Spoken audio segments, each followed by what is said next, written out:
I just hit record right now, so All I'm, right. I'm recording and we're ready to go. Yes. So I'll Yes, start we it are. off. Whenever you ready to go. Ready. All right. So it's good to see you, Empire. We're back, and we're looking at Ring of Fire 1, Ring of Fire 2, starring Don the Dragon. Yep. Yeah. Oh yeah, there you go. You're ready. You're ready for the underground for part 2. Yeah. All right. So we reviewed Blood Fist 1, Blood Fist 2, and now so Blood Fist 2 was 1990. So Blood Fist 1 was 1989, and now this is Ring of Fire 1 is 1991. So All right. we're yeah. going in. Totally. Yeah. Takes me back to the days of playing the PS2 and the Tony Hawk Pro Skater. There's a right there where they're on the beach, like they're in one of the parks where you can see everything. Like it's so iconic. The old school Venice beach, like I love it. Like I like that. That aspect of the movie was so top notch. I'm still thinking it was PS1. If not, is mistaken. it PS1? Yeah, it's PS1. You're right. You're totally right on there with that.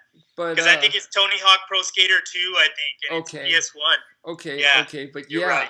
Yeah. No. The guilty. So what is it? That's Venice Beach. Yeah. Okay. Yep. Yeah. So. Muscle Beach. Right. And they show the girls skating, and she takes their photo and she charges them for it. Right. That's $2. Yeah. That's like totally Venice Beach material. And, oh, that's so awesome. Yeah, it takes you back like to the olden times. Yeah. So I was wrong. I thought that the Maria Ford character was a high school, but no, they're after high school. So she's 22, so it's 4 years after high school. Okay, so yeah, I and even her grandma says it like you know but that's okay.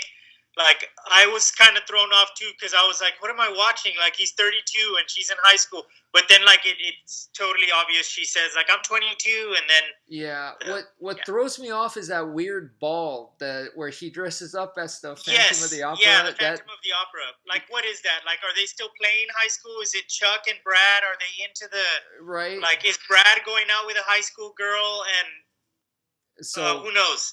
Anyway, no, that was my bad, but okay, the story part I really didn't I didn't really care about, but you know what? I'm watching a Don the Dragon Wilson movie. I'm watching it for martial arts action, and it has tons, right? Yeah.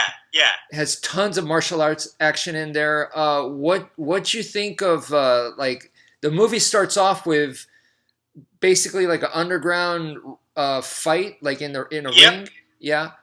Is that Gary Daniels? Yeah. Gary Daniels is in there. Yeah. Yeah. Show stealer for sure.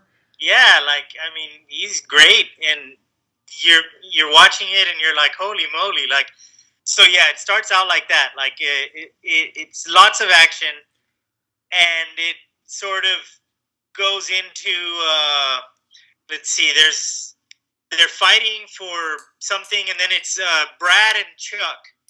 These are the characters that we're introduced to at this underground tournament. Yeah. And Brad is the brother of the girl. Maria Ford. Yes. Yeah. And she's going out with Chuck. Like, they're, engaged to get married. So Brad is the guy that kind of looks like Vanilla Ice, right? Oh, yeah, he's totally from No Retreat, No Surrender. Oh, okay, yeah. Remember, he's the guy that is the boyfriend of the girl, and he's like, this is my girl. Okay. And he ruins the party. Okay, yeah. Yeah. So yeah, he's the guy, he's kind of the main villain here, and he's the one that looks like Vanilla Ice. Chuck is the guy that, this guy's... His sidekick and his credentials is that he is basically a champion kickboxer in the amateur division, not the pro division, but the amateur division. But he's a champ, which is he's the real deal in that sense.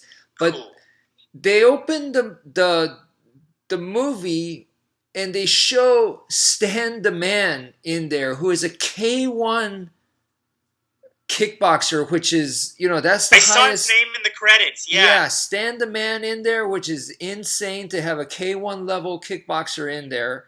And then, of course, we have Don, and then Gary Daniels, like you said, is a superb martial artist in there. Eric Lee is a black belt Hall of Famer with weapons forms and kung fu forms. Kwong, and stuff. The guy that plays Kwong. He's another show stealer. He's hilarious, right? And yes, dude. Like, I loved it. I taught Bruce Lee. Right. He says that monkey steals peaches, and all that. And then who else? So those are show stealers. What'd you think of Terry Wu? The brother. That was great. The cousin. The first cousin, brother cousin. He dies, but like. Oh yes, yeah. So I I'm got to jump in with part 2 because he dies, and no spoilers. We've all seen the movie. This is old timey, 30 years ago again. And he gets a brother-in-law and a best friend. So he loses a first cousin, but he gains these 2 guys in part 2 and a whole crew and the respect. So there's I know I jumped a lot forward, but he was a great contrasting character because Don is a doctor in this one. Like it's totally that's right. Like, and his cousin is sort of like a gangster, right? Sort of. Yeah. But like for example, the training that the cousin did and stuff. Now I know you've done that kind of training before, so watching it, like, did it bring back memories and stuff? Like, yes. Yeah. I thought it would for you. Yeah. Yeah, and like I even jumping the ship here, the Talons of the Eagle, that movie you sent me, like I watched it in the morning, and that one brought back memories too. Like you saw that too? The logs and the everything, and like the tree striking, like it was just like so awesome. Okay, so that's for another video, man. Yes, yeah. No, but this one, it did sort of feel like a little like slow, like in between the fighting. There was a lot more stretch on the drama and the writing and the interaction. Like he plays a waiter, he's like pretending with the girl and the courtship. So I think there's a lot of allegories in real life. It definitely is contemporary adult. It's not for 17 and under. That's how I would rate it. I would sort of say, like, you're older, you can watch this movie and enjoy it for the things that it kind of portrays in a nice way. Mm-hmm. Yeah, and like, for example, the stark contrast, because like you're saying, it tackles heavy issues, drama, and it has the racism thing. Yeah, the racism is rampant. And then in there, they're putting in the martial arts action, and you could see like the way the Asian gang members are training versus, which is very traditional, the way they train. Yep. And then you see the way the American guys are training, and they're basically training kickboxing, but then with elements of Asian arts in there. Yes. Like they bring out a katana sword and stuff like that. Yes. So and then he gets like mixed. Doesn't he get some dry ice and stuff like that, and I mean, obviously they're based off of the Thai kickboxing, which is that comes from Asia. So it's a mixed match what they're doing, but they hate, at least in the movie, they don't like the Asians. Yeah, so I think I caught on that Brad's father was killed in a war. I'm guessing the Vietnam War. Korean? No, wait. Korean? Wait. Korean, Vietnam, one of these wars. One of those and wars. So it totally breaks his heart. He's pissed, and it's something. So it's one of these wars. I don't know which one. Yeah. I may have missed it. Yeah. Same here. The dad did die, right? Is that the reason why he hates? Right. right. The dad's dead, and yeah, so that's one of the reasons. Yeah, that why. And it's well written. You gotta like kind of stomach it. It has its value because he changes as a character throughout, and you don't see it until you watch part two. So you kind of have to watch both of them together because in part two, all of a sudden you see like they're friends when Maria Ford's character is in the hospital. And all of a sudden you see Chuck and Brad and Kwong and everybody all there together, and they're like all concerned about her. So you realize, hey, wait, there's been a change of heart. They've come together. Because that last scene in Ring of Fire Part 1 is brutal. It's just the worst possible thing that could happen happened. And I'm talking about when he slices his sister with the sword. Okay, yeah, yeah. So yeah, I went right to the jugular. I'm not talking about Terry when he takes Terry out. Yikes! Boom. Yeah. Oh, that's terrible because he knows like impending doom. I'm gonna die. Like he's sort of he gets heartbroken before he gets to finish his fight because he knows that his life is over from the wound.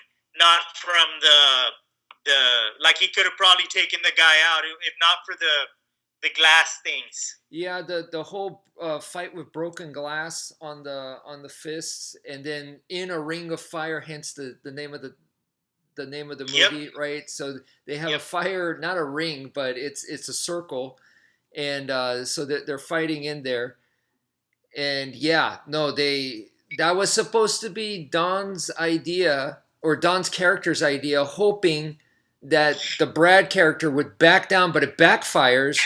And the sister tells him, she's like, no, he's crazy. He's going to do it. And sure enough, they do it. And Don's, what is it, his cousin? Yes, his cousin, his first cousin, Terry. He can't back down because he can't. He has to save his his own reputation. So he agrees to do it, and you could tell he doesn't want to do it. And yeah, but pretty much Brad and the Terry character, both of them are they're the leaders of each gangs. And they're both the toughest guys of each respective gang. Yeah, top notch. They're the alpha dudes in their neighborhood, in their gang, in their hood, and they're calling the shots for sure. Terry, totally believable as that. Brad, to me, I mean, I feel like the Gary Daniels should have been but probably with the accent, and it wouldn't work as the older brother. So they couldn't. But I mean, you have Gary Daniels. It's like, dude, he should have been Yeah, I didn't buy that first fight, but okay, like it happened, But yeah, so but with one story-wise, I mean, it's a lot of it is romance, a lot of it is the racism, the gang war. Gang fights are difficult to film, but I thought they did a good job filming that because it's chaos. Yeah, it was well placed. You can see the scene was set up, and you could see a lot of the fight. Yeah, in Chinatown and everything. Yeah. But it's still the one-on-one fights, the training that I enjoyed, and now part 2 is a completely different animal, don't you think? Oh, totally. Did you ever, by the way, play Grand Theft Auto 5 on the PlayStation? If anyone played Grand Theft Auto 5, there's scenes from that video game where you're playing along the beach, and it's straight off, lifted right off the camera. Like when I was watching it, I was like, holy moly, this is right off the video game. When he goes into the clothing store where she works, that's a clothing store where the main character from Grand Theft Auto 5 goes and interacts in that clothing store. Wow. And you walk in, everything is identical. The clothing in the racks, all the way down to the sunglasses racks. I guarantee you, like, if somebody wants to say in the comments, I don't even know what the names of the stores are. I played that game like 10 years ago, 2013 when it came out. And when I saw it, I was like, wow, like this is LA. That is crazy. Because, no, that, and like the scene where they beat up the Quan guy, where he pees on him and stuff. because they pantsed him, so then he gets revenge and pees on him. That's from the skate part too. Yeah, I was like, I bet that's a famous, So famous location, but totally. That's Venice Beach right there. So now, if we go to we could go to part 2, because for me, part 2 is one of my favorite Donna Dragon Wilson movies. Oh wow, cool. Okay. Because it just this one is so wild story wise. Like, it's sort of like Escape from New York. It's apocalyptic style. Like it's got the underground overworld. It has for me, like Dante's Inferno, like the Joe character, the guy that I forgot his name, but the G.I. Joe guy that and becomes the guide. Like he's Virgil, leading him out of the pits. Right. It's interesting. And there's some writing in here that, like, when I saw it, the subtext, I'm picking up on things, and I'm like, holy wow, this is out of this world. Tell me about it. Like, when did you saw this at the theater, or did you see this as a kid? No. I had seen Ring of Fire back in the day, and I was able to buy the movie, like, I don't know, at Walgreens or something. It was crazy. I saw it. I was like, wow, and I bought it. But Ring of Fire 2, it wasn't a while, at least 2006, 7-ish, until I saw it, and I was blown away by it. And I think, and in Ring of Fire 2, so I knew of Ring of Fire 1 real well. I had seen it many times, and watching 2, I was like, dude, this is like the Warriors kind of. Yeah, it's totally a departure from part 1. Yeah, and they have all these crazy weird gangs. So when Don's character, I'm gonna call him Jake again, but it's Johnny.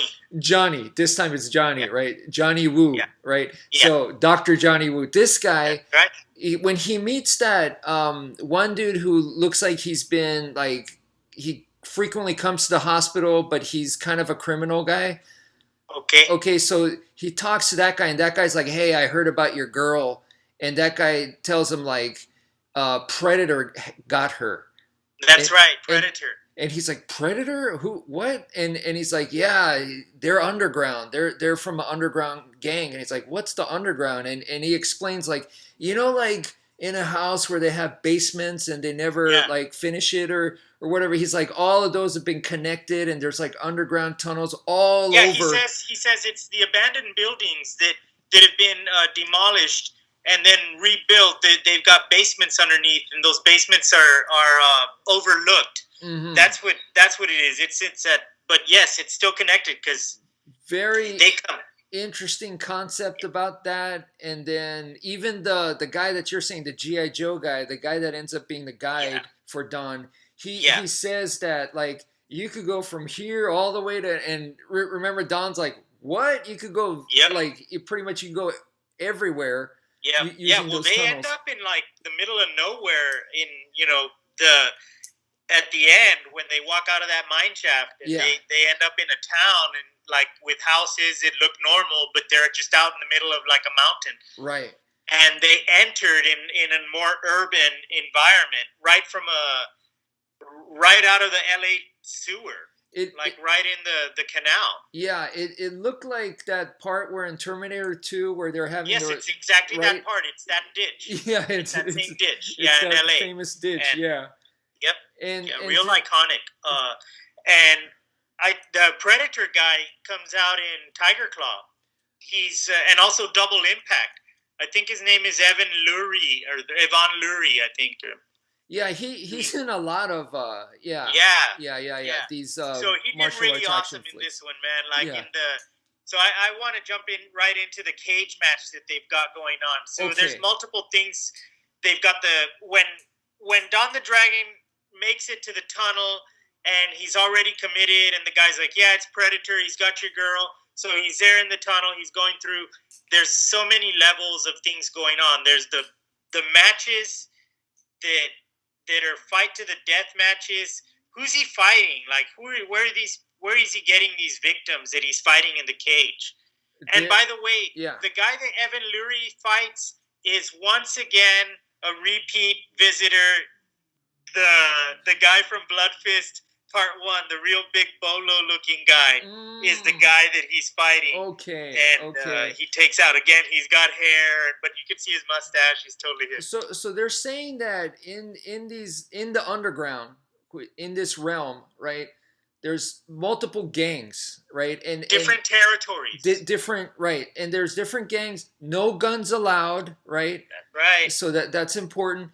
And then but you think they have some gang warfare going on occasionally with turfs, and when they do that, I think what the prisoners that they get, they put them into the ring or in the cage. And so Predator and his boss, who is we have to rewind to this boss, because the boss and his brother, those guys are a pair of geniuses. So the boss. Oh, we have to rewind to the jewelry shop scene. Oh, so gosh. We're there inside a jewelry shop. It's Venice Beach. It's like, I love you, baby. Pick up this ring. Like, this is the one you want. Is this the one you want? Let's go to Hawaii. Like, yeah, no, Hawaii. It's just lying on the beach. Oh my goodness. So in come these guys, like these geniuses, and they shoot up the place and set off the alarm, and so there's like 30 seconds, the cops are coming. Oh my and God. Of course Don the Dragon is like totally, he's got his girl, they're hidden, and the guy's like, hey, I want that ring. He's like, you're not getting this ring, not this ring. And so he manages to fight one guy off because the other guys have taken off. And so this is the brother that we hear about at the beginning of the movie. Yeah. And this is why it's so hilarious, the irony.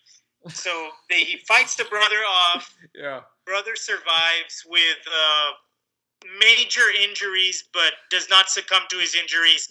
He can live a good life. He can heal. But in the process, the girl gets shot. Yeah. And shoulder. Yeah. But apparently she's fine, and that's like when you said when the other guys, they all show up and we see that they're all friends, which is from the guys from so that's the hospital scene. They're all friends. Yeah, that's the hospital scene.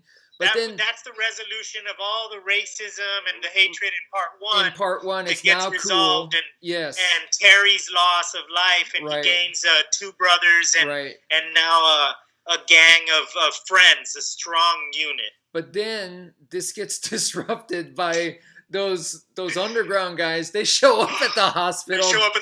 Dressed like Mad Max, right? And they show up like that. Mad Max and Fist of the North Star. Right? And freaking Don's trying to help him out, saying, hey, your brother is seriously injured. But he's gonna live. Yeah, but they're being very hostile towards. Oh, they're really like, what are you, a doctor? He's like, yes, I am a doctor. Yeah. No, and so they start fighting, and it's quickly it goes out of hand immediately, like within 3 seconds. Boom, boom, boom. A shot goes off, and big brother kills little brother, and he's like pissed. You just killed my brother. He's yelling at Don. Yeah, he totally did it. He shot his own brother, but he blames Don for it. Yeah, and it's just so that dude, that actor. First of all, that guy is a professional kickboxing champion. So he, great. I don't think is decorated. Great work by that actor. Great work. So he plays like this crazy caveman, wild man type of guy. And he's legit, world champion kickboxer. Incredible work. Right. These guys just come off so natural in their performance. I think that the martial arts background in their real life and applying martial arts principles, it really plays off well on the camera. That charisma is obvious. You can see it. Like, he's a dude that you wouldn't want to mess with in real life. It's just, and you can tell. And same with Predator. I would not want to. Predator's like what? He's like 200 plus pounds, 220, he's 30. Big. He's like 6'2", 6'3". Right? His neck's like this. I mean, he's a scary That's what dude. I remember from Double Impact. He had that big neck. He has a big old neck. That's a scary dude, And then he can kick, this high. I mean, it's... So anyway, both of those guys, they're one out of the many gangs in the underground, Okay. but they Yeah. seem to be the toughest one or the Yeah. most dominant. Yeah. And they have the cage fights there. So they, as revenge, take Predator guy steals Don's girl from the hospital, and Yes. then that cop who's been giving Don all kinds of crap since part Oh, one. since part one. Since part one, he's back Yeah. again. He's still, and then Don, like, actually he seems a little bit nicer in part one.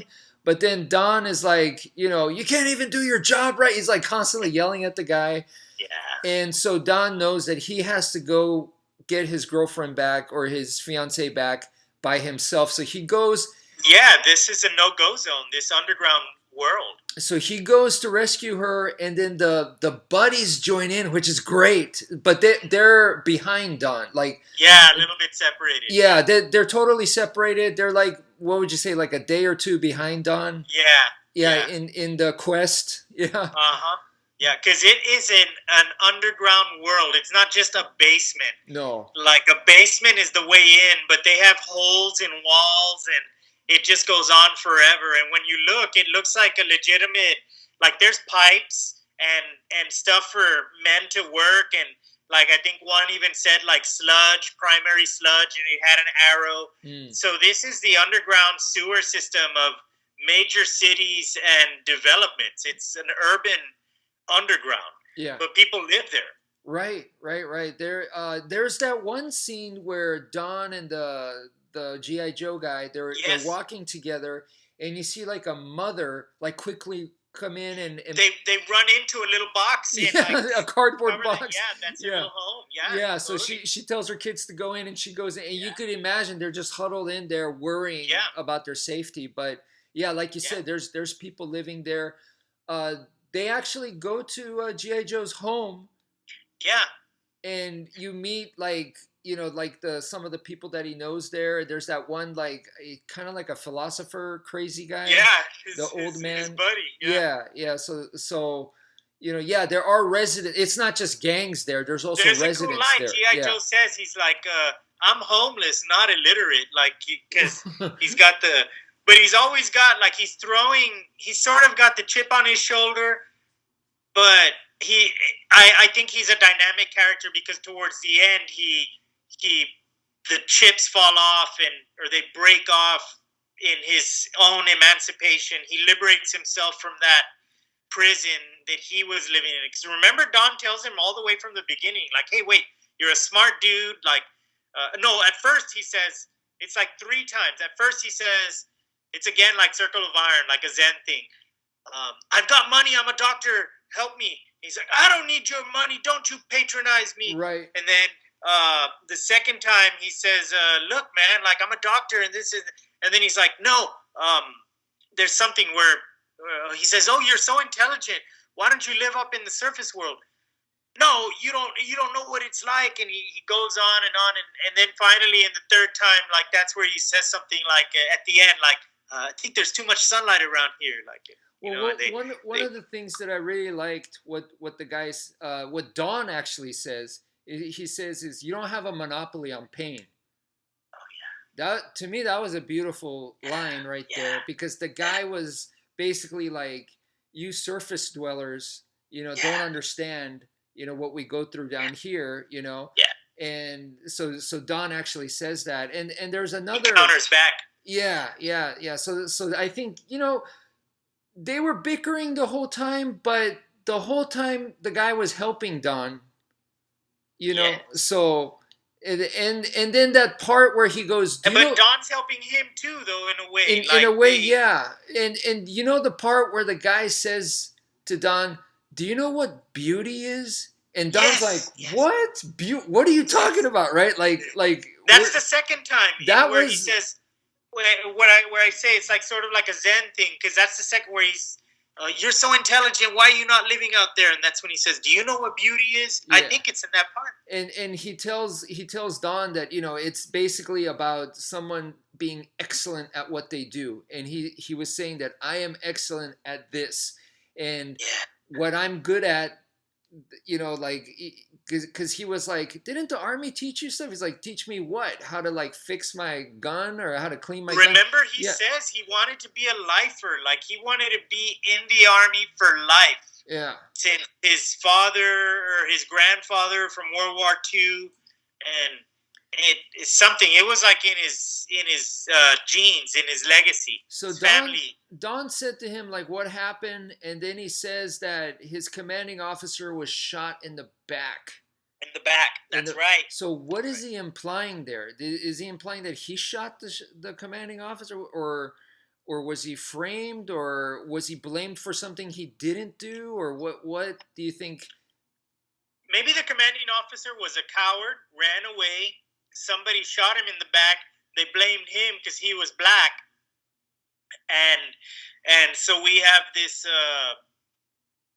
sort of development here where he's now blaming the man, but yeah, it could be it's a standard MO in the writing, and then as you see him develop, he sort of is like, wait a minute, I think I could have been wrong about blaming myself and such, and maybe he wasn't even blamed at all, and he just blamed himself. So because he never says anything about it, he just says my commanding officer was shot in the back. So everything I just said was made up. Yeah, right, but we don't know, because they don't give us enough info, but there definitely seems like there's something up with something that. Put a chip on his shoulder, like for sure. And he's pissed. Like he's pissed, I think, at himself, like, but also at what happened to him. But then the situation. What the whole situation here by him helping Don, and he's a big help, especially at the end, because without him, but he's and that's like connected to what we're talking about, because he gets so happy when he finds the explosives, and like he's like shooting the guns, and you see him like loading the. If you think about it, finally, and we're not talking about like some bullcrap job where he's just trying to get money to pay rent, right? Where he's just part of society as like a pawn, or just a cog in the wheel. No, he actually did something by helping Don that was meaningful, by getting rid of these bad gangs, like one of the worst gangs in the underground. He helps Don in his crusade, but also, he helps the underground, his own life. He helps that mom and daughter where they don't have everybody to run to their little box like mice and scurry. Right. By liberating them from these psychos, Evan Lurie and his rock and roll psycho. Using his actual, what he's taught to do, what he does best. So I can see why he becomes real happy, and and then I can see why he stays there too. That there was no need for him, and I'd like to think that Don goes back there and gives him like a care package or something. Well, that's why he stays there, because he sort of becomes like the king of that kingdom. He's now seen as the savior. He's always been the go-to guy. People would always go to him anyway. It was like what he was meant to do. So I like that. Like that's why he says, like that's why I say it's the third part of that circle of iron.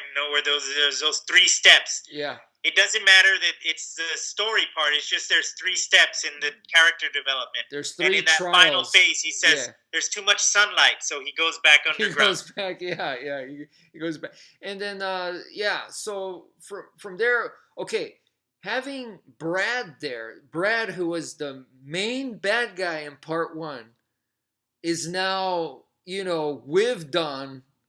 And it kind of reminded me of in Fist of the North Star, where you had Falco and Ken together going into the land of the Shura. Yeah.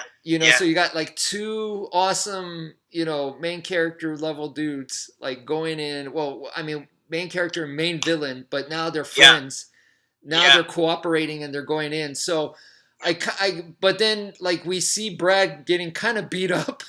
So I was like, oh man, this is no joke. But well, what happened with the Neon people. So yeah. Did he? We got to talk about those guys because okay. Did they grant him passage by respect and battle, or talk about that? Like what goes on there? Okay, so they were one of the coolest gangs, and what was crazy is a few years later, Don does Batman Forever, and in Batman Forever, he is a leader of the Neon gangs that attacks like Batman and Robin or something. So brings that universe. It's kind of cool. Yeah. It brings it over to the he kind of links it, and so that's awesome that the Neon Gang is in Batman Forever in the Batman verse. But anyway, so the Neon Gangs, they show up. They look like Mortal Kombat characters, right? Yeah. They look totally. Real cool. And Tron. And Tron combined kind of, and then you get like the leader steps out. And that dude obviously is honorable because they don't just jump like the other gangs. Yeah, I noticed that right away. So the leader comes out and Don fights that guy, and it's a good match, right? It's a really good fight. Yeah. Maybe he's the guy that was the I think he was a lightweight kickboxing champion. Oh wow! I couldn't recognize him. I don't know, but in the credits there was there was like 3 or 4 different kickboxing champions listed in the credits. Yep.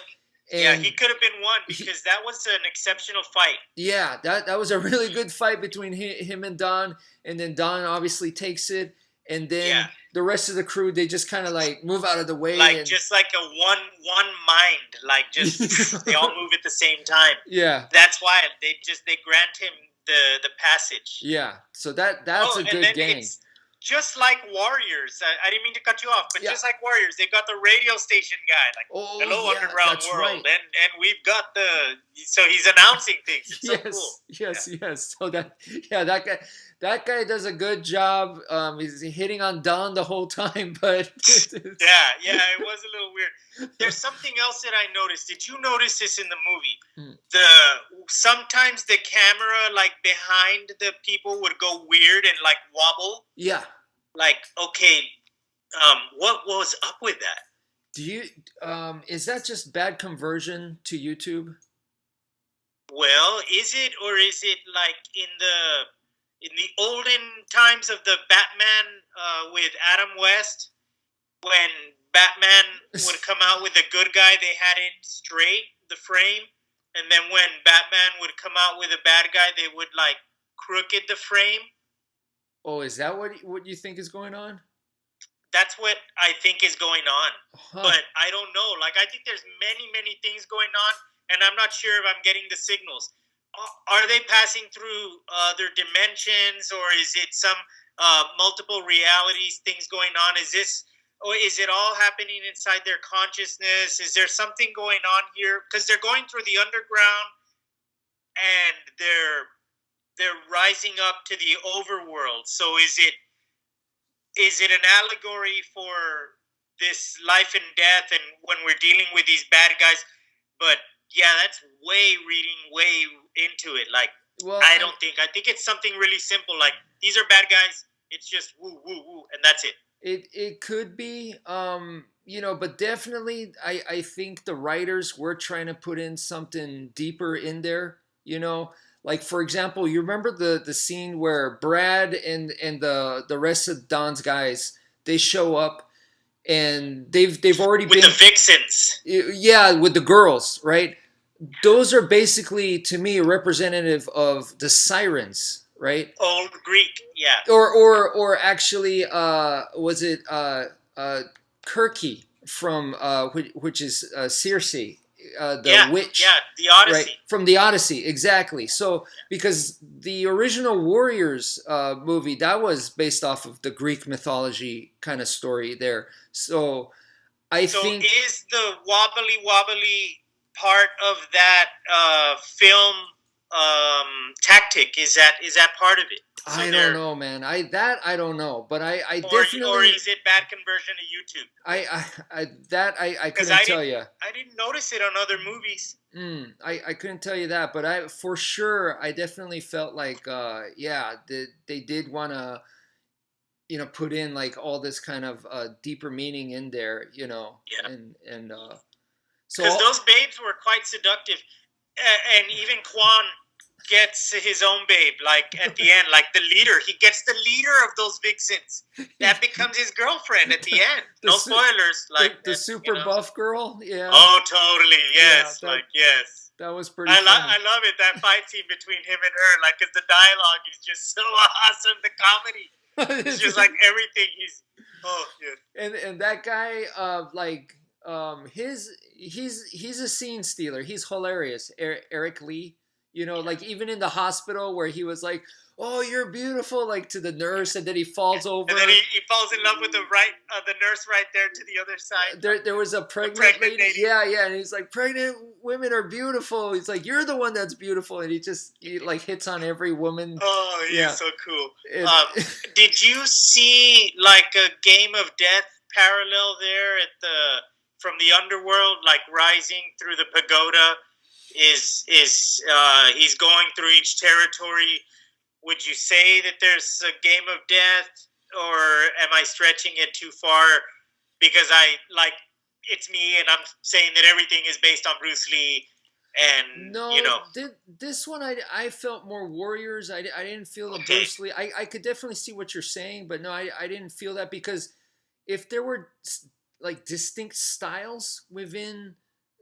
Then I would agree with you, but I didn't notice martial arts styles. I did notice the styles in the gangs, like there was the Trash Gang, there was the Neon Gang, and then of course the last guys, and then the Sirens. And that totally is the Warriors, like right off of there from Warriors. Yes. So all the different kind of gangs. And wow, I bet you that it is Greek, that the Odyssey has something to do with it. Because if we both had that same kind of like call out, I'm not a classics buff, but I did my fair share, and you do feel a little bit like, hey, wait a minute, what's going on here? This feels like cool, like it's a nice modern telling of. That's why I said it's adult contemporary entertainment. Yeah, you sort of have to be at a level so that you can catch the little crumbs that the writers are throwing in there,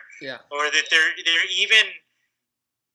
I don't even know if the writers are doing it consciously, but they're doing it in a way where, if we could say like that, there was an AI that's writing it, the AI would take their manuscript, and the AI would piece together this little thread. So like there's a force there that's piecing together the thread, and I think that's why I'm getting some of these signals. Like, is it interdimensional? Are they trying to send this story that he's rising, or there's magic here happening? And it's wild that you're saying what you're saying, the things that you've said: sci-fi, fantasy, post-apocalyptic.